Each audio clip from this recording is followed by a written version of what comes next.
আসসালামু আলাইকুম। Chip technology থেকে সাথে আছি আমি শাকিল জোয়ারদার। আজকে আপনাদের দেখাবো কিভাবে আমরা একটা নিউজ পোর্টাল সাইট তৈরি করতে পারি এবং সম্পূর্ণ ফ্রিতে।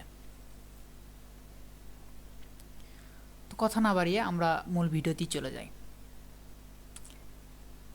এরকম একটা ওয়েবসাইট তৈরি করতে আমাদের যেটা প্রয়োজন পড়বে, প্রথমত একটা ডোমেন এবং হোস্টিং। তো ডোমেন হোস্টিংটা আমরা হোস্ট প্রোভাইডার থেকে নিয়ে নিব।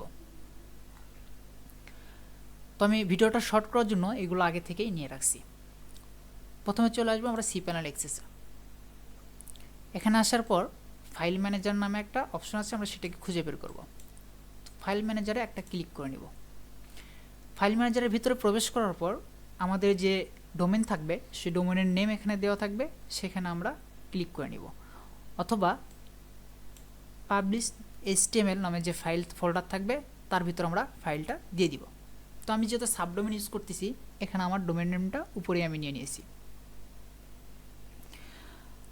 তো আমার ডোমেন নেমটা ছিল ডি নিউজ। আমি ডি নিউজের ভিতর প্রবেশ করলাম এবং এখানে আমাদের যে স্ক্রিপ্টটা আছে, যে PHP এবং লারাভেল স্ক্রিপ্টটা আছে, সেটাকে এখানে উঠাই দিতে হবে। তো আমি ফাইলটা আপলোড করার জন্য ডেস্কটপে চলে আসলাম, ডেস্কটপে রাখছি। তো নিউজ সোর্স কোড নামে আমি একটা ফোল্ডার করছি, সেই ফোল্ডারের ভিতরে আমি ফাইলটা রেখেছি।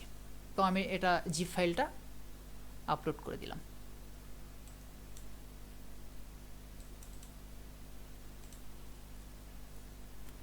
এবং এর পাশাপাশি প্রয়োজন পড়বে আমাদের একটা ডেটাবেজ।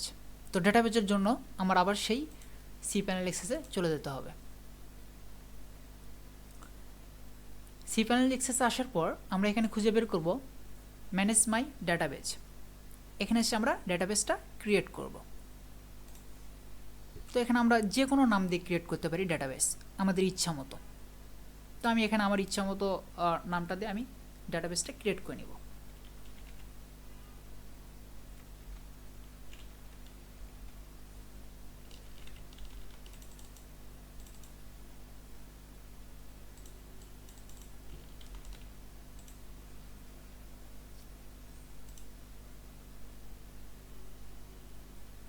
একাধিক ডেটাবেস থাকার কারণে আমি আমার ডেটাবেসটা এখান থেকে সিলেক্ট করে দেবো, ডেটাবেস নেমটা যেটা আমি ক্রিয়েট করলাম। তো আমি ডি নিউজ নামে ক্রিয়েট করছিলাম, এটাকে সিলেক্ট করে দিলাম।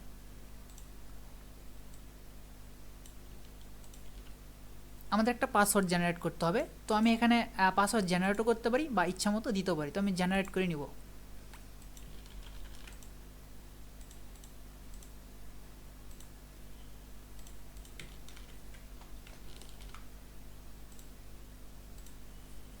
অবশ্যই আমরা পাসওয়ার্ড এবং ডেটাবেস নেম, ইউজার নেম আমরা এগুলো সংরক্ষণ করে রাখবো, কারণ এগুলো আমাদের পরবর্তীতে প্রয়োজনীয় লাগবে।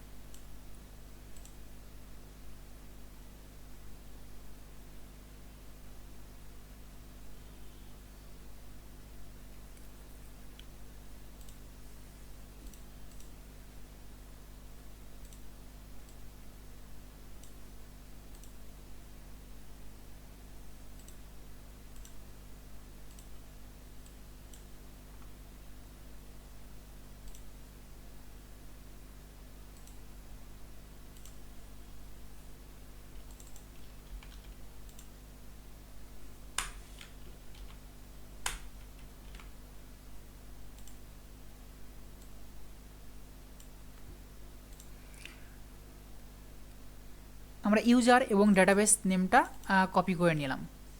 আগে থেকে আমরা পাসওয়ার্ডটা কপি করে রেখেছিলাম। এখন আমাদের প্রয়োজন পড়বে ডেটাবেসটা ফাইলটাকে আপলোড করা। তো আমরা এর জন্য আমাদের প্রয়োজন পড়ে মাইস্কিউল ডেটাবেসে যাওয়ার। তো আমি আবার cPanel চলে গেলাম। cPanel যাওয়ার পর খুঁজে বের করব মাইস্কিউল ডেটাবেস, মাইস্কিউল অ্যাডমিন। আমাদের ডেটাবেসটা আপলোড করার জন্য প্রয়োজন পড়বে মাইস্কিউল অ্যাডমিন। তো আমি মাইস্কিউল অ্যাডমিনে গিয়ে ডেটাবেসটা আপলোড করে দিব। এখানে আমরা খুঁজে বের করি যে নামটা দিয়েছিলাম। তো দিয়েছিলাম হচ্ছে ডি নিউজ। ডি নিউজে ক্লিক করলাম, করার পর ইম্পোর্ট নামে একটা অপশন আছে, এখানে ক্লিক করলাম। তারপর ফাইল নামে যে অপশন আছে সেখানে ক্লিক করে আমাদের যে ডেটাবেস, মাইস্কিউল ডেটাবেস যে ফাইলটা আছে সে ফাইলটাকে সিলেক্ট করে দিলাম, দিয়ে ইম্পোর্ট করে দিলাম। ইম্পোর্ট শেষে আমাদের ডেটাবেজের সাথে ফাইলের কানেকশন করে দিতে হবে। তো এই জন্য আমি যে ফাইলটা আপলোড দিলাম প্রথমে ফাইল ম্যানেজারে, এটাকে আনজিপ করে নিব।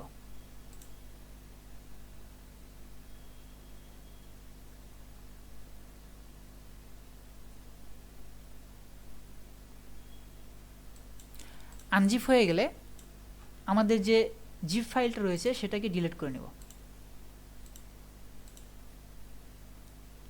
ডিলিট করার পর কানেকশনের জন্য প্রয়োজন পড়বে ইএনভি নামে যে ফাইলটা আছে, সে ফাইলের ভিতর ডাটাবেজের নেম, ইউজার নেম এবং পাসওয়ার্ডটা আমাদের এখানে দিয়ে দেওয়া। তো আমরা এর জন্য এই ফাইলটাকে খুঁজে বের করব। ইএনভি অপশন ফাইলটাকে আমরা এডিট করব। এডিট করার পর আমরা সেই ডাটাবেজ ইউজার নেম পাসওয়ার্ড আমরা এখানে দিয়ে দিব।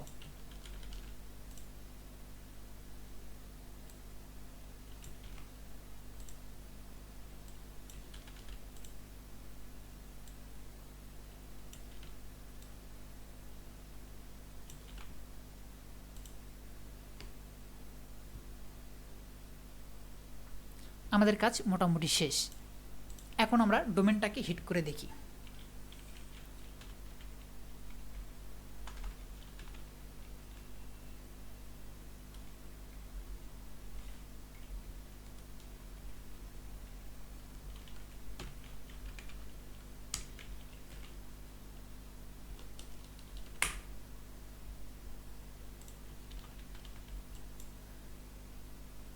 তো আমাদের যে ডোমেন ছিল সেটা হচ্ছে dnews.chiptechnology.site।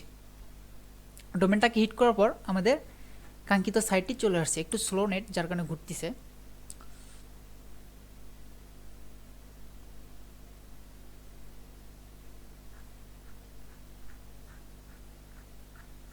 দেখুন আমাদের সাইটটি পরিপূর্ণভাবে রেডি। আমরা এখানে চাইলে বিভিন্ন ল্যাঙ্গুয়েজ অ্যাড করতে পারি এবং গুগল অ্যাডস থেকে শুরু করে থার্ড পার্টি অ্যাপস এবং ম্যানুয়ালি যে অ্যাডগুলো আছে এগুলো আমরা এখানে ইউজ করতে পারি। তো আশা করি ভিডিওটা আপনাদের অনেক হেল্পফুল হবে এবং ভালো লাগবে। যদি আমাকে ইউটিউবে দেখে থাকেন অবশ্যই সাবস্ক্রাইব করবেন চ্যানেলটা, আর যদি ফেসবুক পেজে দেখে থাকেন অবশ্যই ফলো বাটনে একটা ক্লিক করে নেবেন। ভালো থাকবেন, সুস্থ থাকবেন এবং এরকম হেল্পফুল ভিডিও পাওয়ার জন্য আমার সাথেই থাকবেন। আল্লাহ হাফেজ।